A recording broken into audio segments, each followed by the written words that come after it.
Perfect. Anton, Here we go. welcome, mate. We chat again. Angle's a bit awkward on the couch, but Yeah. it's all good. But all good. Yeah, man, good to have you on. I thought we'd just have like a quick chat at the villa, kind of see how you found the last 10 days and just chat shit in general. But yeah, man, I mean, how have you found it, like, compared to what you're expecting?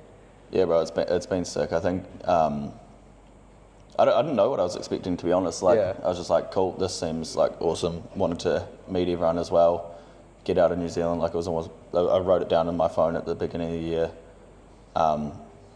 Get into sales, make money, travel to Bali or Thailand. So I ticked it all off now. So when I got the opportunity, I was like, fuck yeah. That's sick, bro. And you're 21, right? Yeah, 21. Just turned 21 the other week. And I remember because you were already booked for January, so you were like kind of like waiting till then, and then we spoke and we were like, you know what, fuck it, like just come out. Like, Yeah, like I was already gonna go overseas in January, so I was like, oh, am I just being impulsive, blah blah blah. But then I was like, what the hell, like what's the worst that can happen? Yeah, and I remember we spoke about this, like when you like force yourself to need to make more money, like it just happens. Well, that's literally what happened. Like when I actually booked this, it would have been pretty tight. Yeah. But then the last couple of months, I just scaled up pretty quick. So yeah.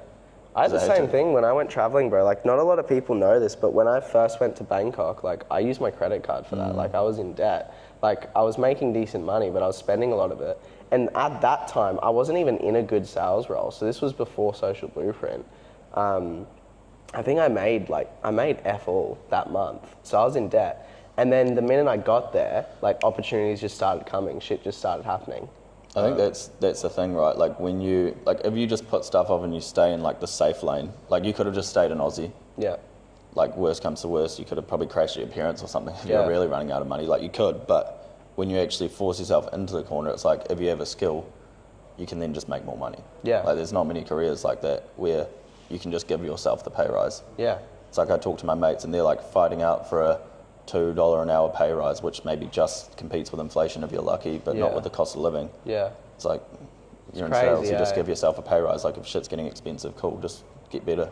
It's so easy to like forget how lucky we are until you speak with like old friends that are in more of those traditional roles. Yeah. Yeah, it's crazy. And in terms of like, I know you said you didn't really know what to expect, but what were maybe like the main reasons you actually came out here, like to the retreat? Good question. Traveling, like experiencing a new place, new culture, like I wanted to do that already. Then meeting everyone else, like meeting new people, but also being around like-minded people that were like going for the same thing, I guess. Because back in New Zealand, like it's pretty hard to find. Like luckily through networking, we were able to kind of create a little group in my city in Christchurch, but there's maybe 5 or 6 of us if you're lucky. Yeah. So it's cool to meet everyone else that's on the same journey, that's like-minded. And that was kind of one of the most interesting things coming here actually, is like you bring people from all different like backgrounds, all different areas, but like you have a couple conversations, you realise everyone's just the same. Like everyone's so like-minded, it's crazy. Like you don't get that back home. Yeah, I always find that whenever I meet other sales guys in person, it's like after 2 days, you feel like you've known them for ages because we're just on the same path. I agree, 100%. That's cool. And so, I guess like, what's been your favourite things or experiences from the event? Good question. That's a good question.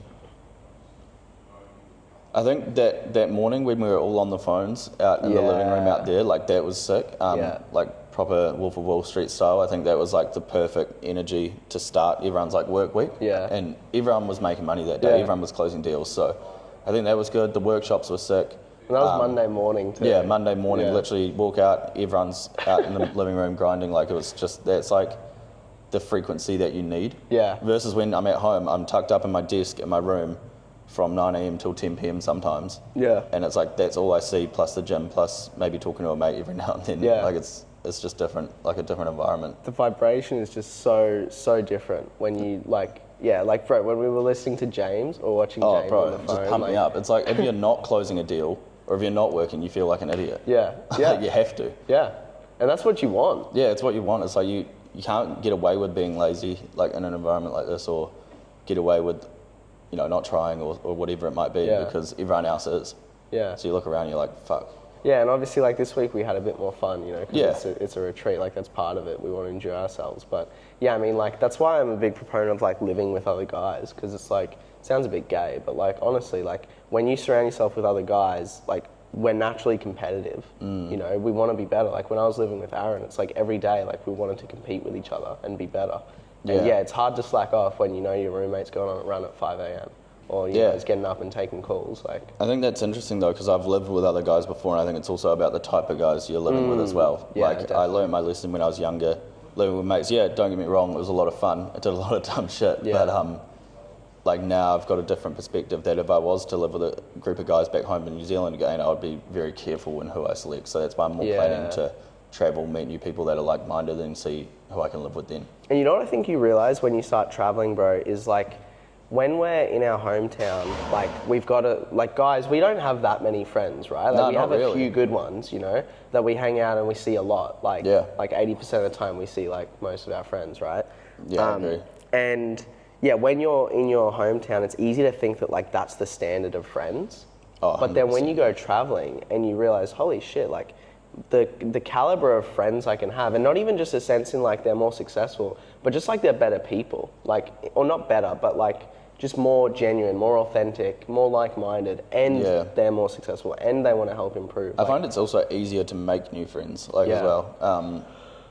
Like back home, especially where I'm from, like everyone's like really, what's the word, like cliquey. Like everyone's kind of in their same little groups. To be fair, I'm bad for it as well, in a sense, sometimes as well, but like it's all very grouped off. Like to be fair, I've hung out with the same friends I've been mates with for like, I don't know, since I was like 14, 15. So like I'm part of the problem, I guess. Yeah, but it's super easy to though. Like that's what everyone does. But when you're traveling, like everyone, part of the reason people come out is to meet people. Yeah, you know, 100%.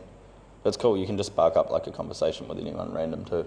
Bro, even at the beach yesterday, like wherever you are, like you can just talk to randoms and they'll probably be open to it. Yeah, it's the same at Astana. Like when we were looking over at the water, you were talking to that guy, and then you buggered off, and I was still talking to him for another 20 minutes. Yeah, like super nice guy too. Just randomly, can't remember his name now, but like super nice guy. Just random conversations like that. Sometimes back home, like you just can't have those conversations. Like people aren't open to it, or I don't know. And that's why I actually also think like for salespeople in particular, like going traveling and like having life experience is so important, like for your skill too, because those conversations, like those daily things, that adds up. Like just the small talk, getting over the fear of rejection of talking to someone, doing that consistently, and then you learn how to relate to different types of people. I agree. I think also talking to girls, like back home, I also have friends that just won't. Or people I know, like I've seen it happen before, like people just don't have the confidence, I don't know what it is, like where they won't, like they don't know how to just approach a girl when it's just like a normal conversation. It's like, you just have to have the confidence to approach them. Yeah, I mean, I'll be vulnerable for a second. Like that was something like that I struggled with. Like if I got a pretty girl or like a hot girl on the other side of the Zoom screen, I'd feel like awkward or uncomfortable asking her certain questions because I couldn't talk to like hot girls in real life as well. And then the minute I started doing that more and getting more comfortable with it, it got so much easier because I'm like, oh, they're just a normal person. Yeah, I actually had the same thing. Like back home, there was a stage where like I wouldn't approach as many girls, and then like when I made that switch, now it's like I don't even care. Like, what's the worst that can happen? And they say no. But if you don't go up to them, the worst that can happen is the exact same outcome. Yeah. It's the same in sales. It's like if you follow up with someone, oh, what happens if they don't like me? Yeah, cool. Well, what happens if you get the sale? It's like just getting over that fear of rejection, that like that anxiety, like just doing 100%. It anyway. Yeah, I agree. What was your expectations for the retreat, like compared to the first one you did? Yeah, it's super interesting, because it's like naturally the first one I had like because it's all novelty, right? Yeah, I had no idea, and it was the first time, right? So naturally it's going to be different. And then the second one, it was like also different because we had 2 more people. The first one I like co-hosted with someone, whereas this one it was like pretty much just myself. So this one, definitely some differences. They've both been super different and super cool in their own way though. Like the last one, it was really cool because like every day we just like super spontaneous and just did something. Like I didn't even know what was going to happen. We just kind of decided because there was only 6 of us. Yeah, it's pretty so it was a bit easier.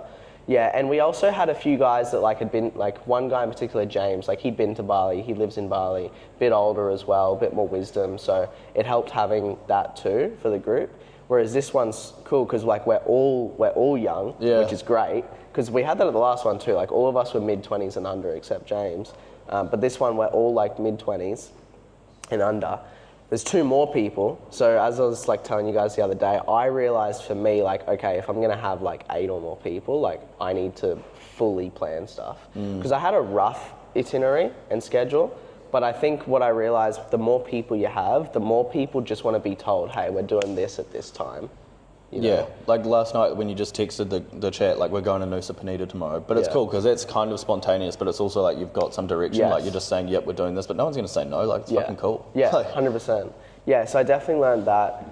The food was, I actually think the food was better on this one than the last one. Yeah, it was really, really good. Food was great. I actually tipped her because you know how her laptop got fucked up? It was going to cost her like $250. So really? I just tipped her and she was like so grateful, like so happy. I'm like, man, that's like, you know, a quarter of a sale. Like, fuck it.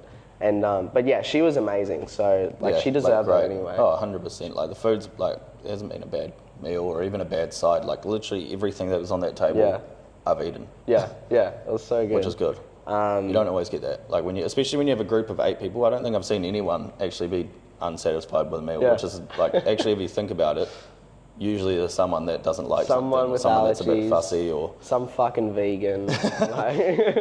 Yeah. But yeah, the food was great. I enjoyed going out with this group a bit more, I think, because like everyone was more into going out, I think. Whereas with the last one, it was still the case, but we had a few guys that were sober as well, and like, but you know, not that that's a bad thing. Like I've been sober this whole time too. You wouldn't be able to tell. Time. Like, you couldn't tell. Bro, I was talking to Jake about this the other day because like I was actually sending him voice notes like thanking him last night because what it took for me was when we had a night at Savaya and he was sober, and I was the same. Like that you said to me with him, I was like, dude, how are you doing this? Because I was getting drunk. And we had like a really deep chat anyway. And then that was kind of like the first barrier where I was like, maybe I can do it. And then a few weeks ago, I had like the last straw. I was like, yeah, like I don't need it. And then since then, it's actually a superpower because it's like, I don't feel like I'm missing out. Like whenever you're not really. Yeah, and I felt like I would actually like, I was having just as much fun just being, you know, sober, even though it sounds boring. But it's like no one actually can notice. Like as long as you're around, like dancing, you're having fun. You're not that guy in the corner that's sober because he has to be or whatever. Like you chose to be, but you also like you don't do anything different apart from other people might have an alcoholic drink in their hand versus you might have water or Sprite or whatever it might be. Yeah, exactly. Which is sick. Yeah. But yeah, I enjoyed going out too. I think it's cool, like you bring a random group of people together. Yeah. And then after the first day here, like everyone just goes out at night and has sick fun together. The next night, same thing. I end up with a random tattoo. that was fun. It's good fun. Yeah, bro, like there's 8 of us. Like the vibes are just naturally going to be fucking sick. Like we all go to one spot together. Yeah. So yeah, that was good. The place is definitely nicer and bigger. Sick. Like this is so grand. Like the last one was gorgeous too, but it was a bit more compact. This one is like so open, like the living room, the kitchen, like the walk-in kitchen. I've barely been upstairs apart from playing ping pong. Yeah. Like, and pool. Yeah, it's massive. Like it's huge. Yeah. It's interesting though, it's a huge place and everyone ends up in the same similar spots every time. That's what I noticed, yeah, because the thing about villas is with the internet, right? It's like, there's always going to be like that one hub spot. Yeah. So we all just kind of like circulated around there. Yeah. No, but it's good. Pool's awesome. It's a good location too. Like everything's pretty close. It worked out well, bro. Because remember, I booked 3 Airbnbs. This was the 3rd one. Because I booked 2 and then cancelled them and then moved it to this one. Yeah. Because originally we were going to be in Seminyak. Yeah, I'm glad we're here. I reckon that it's pretty sick here. Like I've actually being here has actually made me realize like, cool. Once I do my travels next year, like I already know this is probably up the top of my list of where I'd actually like come back to longer term. Yeah. So I'm going to explore, see what I like. Maybe it won't be at the top of my list, but I think for a period next year I'll be in Bali, like probably around this area or Canggu maybe, or do a bit of both, but for like 3 or 4 or 5 months. It's funny that you started off in Bali because everyone says like if you start in Bali you'll never want to leave because it's so good. And last time I'm lucky because I ended on Bali before going back to Australia, but this time I've started, so now going from here to Thailand will be interesting. Because it's so good here, bro. It's just got everything you need. It's pretty awesome. Like literally everything you need. Got beaches. Yeah. Epic food for fractions of the price. Awesome clubs, bars, beach clubs, stuff like that. Gyms are sick, paddle, The women. activities. Yeah. Yeah. Heaps of good stuff. Yeah, no, it's cool. Cool, bro. You want to wrap that up? Yeah, it's good. Awesome. Let's do it. Thanks for coming, man. No worries.